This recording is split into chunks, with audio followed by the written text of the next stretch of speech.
Wilbur and Orville Wright were American inventors of aviation and paved the way for travel throughout the world. In 1903, the Wright brothers achieved their first powered, sustained airplane flight. They surpassed their own milestone 2 years later when they built and flew the first fully practical airplane. The Wright brothers closely followed the research of a German aviator, Otto Lilienthal. When Lilienthal died in a glider crash, the brothers decided to start their own experiments with flight. Determined to develop their own successful design, Wilbur and Orville headed to Kitty Hawk, North Carolina, known for its strong winds. Wilbur and Orville set to work trying to figure out how to design wings for flight. They observed that birds angled their wings for balance and control, and tried to emulate this, developing a concept called wing warping.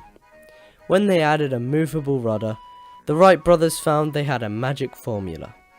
Wilbur flew their plane for 59 seconds at 852 feet on December the 17th, 1903.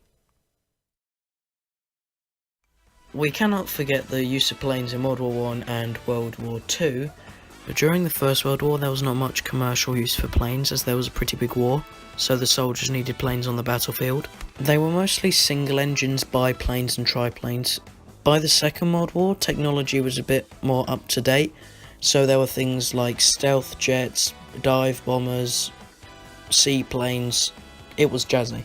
They were also used for the final delivery of nuclear weapons.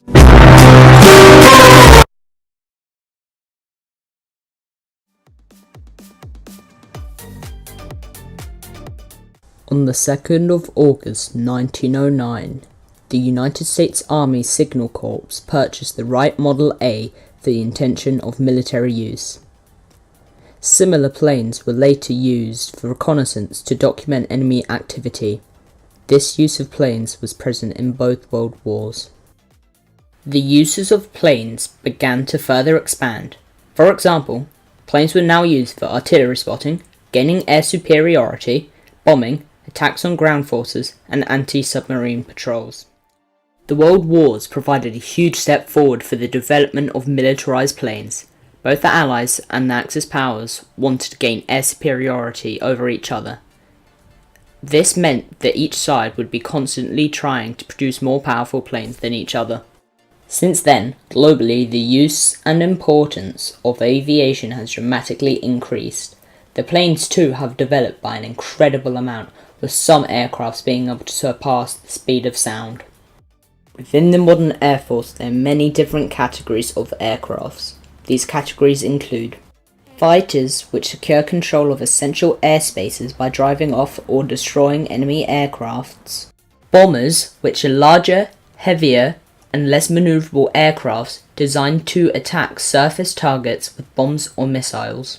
Ground support or attack aircrafts, which operate at lower altitudes than bomber and air superiority fighters, and attack tanks, troop formations, and other ground targets. Transport and cargo planes are big-bodied aircrafts with large amount of interior space for carrying weapons, equipment, supplies, and troops over moderate or long distances. The modern age of aviation, the planes that have transformed the way of flying in the past century. These high-speed, long-range and fuel-efficient aircraft have opened up a new path for the future of airplanes. The Boeing 707 was one of the first, which was also the foundation of Boeing's future dominance of the market.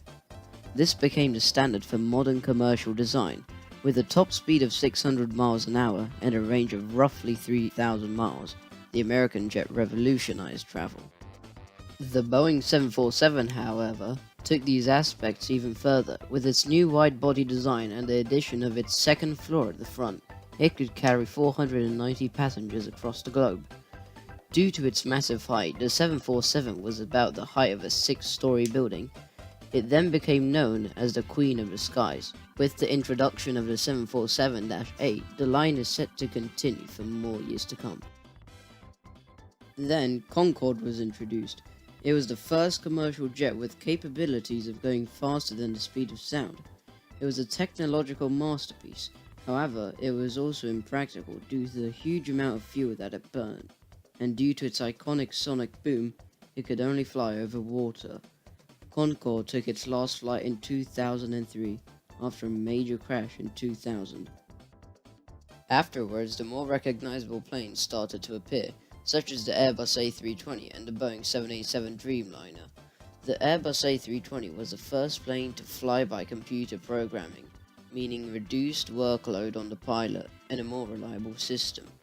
It was also the first plane to use winglets, which reduced drag and save fuel. The 787 Dreamliner, on the other hand, was the first aircraft that was made from mostly composite parts. Due to this, the 787 is lighter and thus saves more fuel, setting the Dreamliner apart from its predecessors. Because of its extremely light wings, the 787 has an iconic wind flex when flying, and has a range of 8,400 miles.